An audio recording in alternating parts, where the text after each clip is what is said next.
Welcome to Sweet Life Beat Life. We hope this video helps.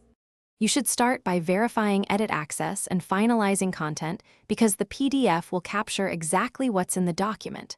Once you've resolved comments and suggestions, open the Google Doc in your browser. Make sure page layout, margins, and font sizes are correct. These affect pagination in the PDF. Now move directly to the File menu to export.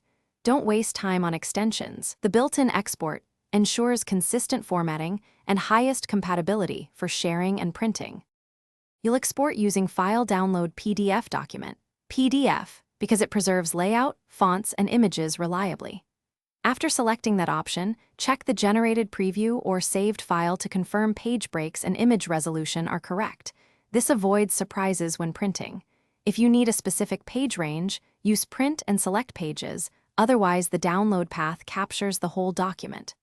Once saved, name the file clearly and pick a folder so you can share or attach it without hunting for the file later. You must open the exported PDF and scan every page to confirm formatting, embedded fonts, and hyperlinks. If something looks off, missing fonts, clipped images, or broken links, try using Print Destination. Save as PDF. That often rasterizes problematic elements more reliably.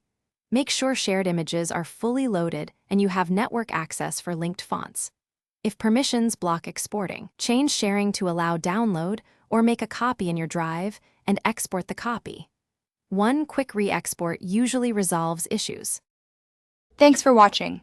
Consider subscribing if we helped you.